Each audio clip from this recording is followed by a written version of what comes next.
नमस्कार साथियों, स्वागत है आपका अरोनम एकेडमी में। तो हिंदी व्याकरण चल रही थी। अब आज मैं अगला टॉपिक पढ़ाता हूँ आपको अलंकार। क्या पढ़ाता हूँ? अलंकार। ये भी बहुत पूछा जाता है एग्ज़ाम में, है ना। कोई सा भी एग्ज़ाम, क्या हो, कोई सी क्लास ले लीजिए, 6 to 12 सभी आते हैं। ये हिंदी व्याकरण तो बहुत ज़्यादा पूछी ही जाती है। देखो अलंकार क्या होता है। अलंकार में अलम और कार, क्या लिखा है? अलम और कार दो शब्द होते हैं। क्या होते हैं? एक अलम होता है और कार, दो शब्द हैं। अलम का अर्थ होता है भूषण या सजावट, जो आकृत को भूषित करे, अलंकृत को भूषित करे। किसको? अलंकृत को भूषित करे। परिभाषा सिंपल और सादा। देखो अलंकार में अलम और कार दो शब्द होते हैं। जो अलम का अर्थ होता है भूषण या सजावट, हैं, जो अलंकृत को भूषित करे। भूषित का मतलब ये है, जैसे कि अब सिंपल ये परिभाषा है, जैसे काव्य की शोभा बढ़ाने वाले शब्दों को अलंकार कहते हैं। बस इतना याद रखो, ना डेफिनेशन आती है, बस समझ लो क्या है। काव्य की शोभा बढ़ाने वाले शब्दों को अलंकार कहते हैं। शोभा कैसे? जैसे कि कोई अलंकार का उदाहरण होगा, उसमें पता चल रहा होगा कि कौन सा अलंकार है। ठीक है, तो सिंपल याद रखना है क्या, काव्य की शोभा बढ़ाने वाले शब्दों को हम क्या कहते हैं? अलंकार कहते हैं। ये आपकी परिभाषा है, यही याद रखना। ये क्या है, इससे बस थोड़ा समझ लो। अलम और कार दो शब्द बनकर बने हैं। अलंकार तो होता है भूषण और सजावट, और परिभाषा बस याद रखना है, काव्य की शोभा बढ़ाने वाले शब्दों को क्या कहते हैं? हम अलंकार कहते हैं। देखो अलंकार के भेद होते हैं।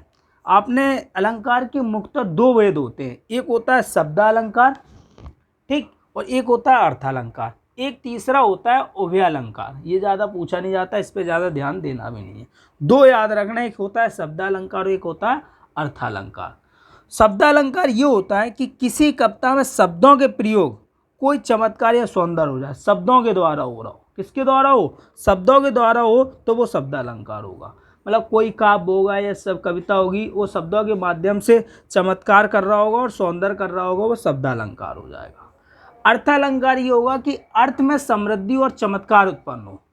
अर्थ से मुझे पता चलेगा समृद्धि और चमत्कार उत्पन्न हो, तो वो अर्थालंकार होता है। ये भी डेफिनेशन नहीं पूछी जाती है, बस ये याद रखना। जो पूछे जाएंगे जैसे ये आएंगे, जो मैं भी बताऊंगा आपको, इसी के डेफिनेशन आती है और इसी के उदाहरण दिए जाएंगे। इसी से पूछ लेंगे ये कौन सा अलंकार है, इसी को समझना है। तो शब्दालंकार, अर्थालंकार, एक होता है उभयालंकार, वो ज़्यादा पूछा नहीं जाता। शब्दालंकार मैंने बताया किसी कविता में शब्दों के प्रयोग का कोई चमत्कार या सौंदर्य हो, तो शब्दालंकार शब्दों के द्वारा, और अर्थ में समृद्धि और चमत्कार उत्पन्न हो, वो अर्थालंकार। देखो शब्दालंकार के भेद होते हैं। एक होता है अनुप्रास अलंकार, यमक अलंकार, श्लेष अलंकार, वक्रोक्ति और वीप्सा। कौन कौन से? अनुप्रास अलंकार, यमक अलंकार, श्लेष और वक्रोक्ति और वीप्सा। कौन कौन से? अनुप्रास, यमक, श्लेष, वक्रोक्ति और वीप्सा। ये शब्दालंकार के हो गए।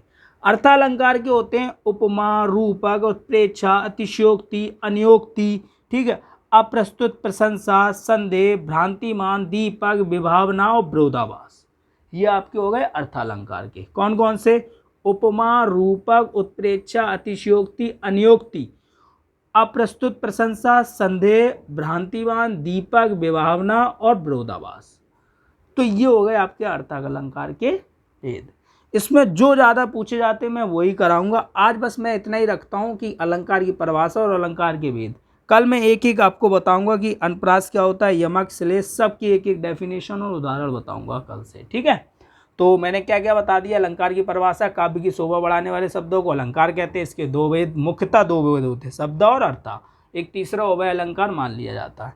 शब्दा को शब्दों के द्वारा चमत्कार और सौंदर्य हो, इसके होते हैं अनुप्रास, यमक, श्लेष, वक्रोक्ति, वीप्सा। अर्था के द्वारा समृद्धि और चमत्कार उत्पन्न हो, वो अर्थालंकार। इसमें या उपमा, रूपक, उत्प्रेक्षा, अतिशयोक्ति, अनियोक्ति, अप्रस्तुत, प्रशंसा, संदेह, भ्रांतिमान, दीपक, विभावना और विरोधाभास। और उभयालंकार ऐसे ही होता है। ठीक, तो ये है आपकी अलंकार। आज मैंने जितना बताया, ठीक है, उसे समझना और इसके नोट्स बनाते चलना। ठीक है, और आपको जो वीडियो अच्छे लग रहे हैं लाइक करते रहें, शेयर करते रहें। ठीक है, आज के लिए इतना ही। ठीक, धन्यवाद।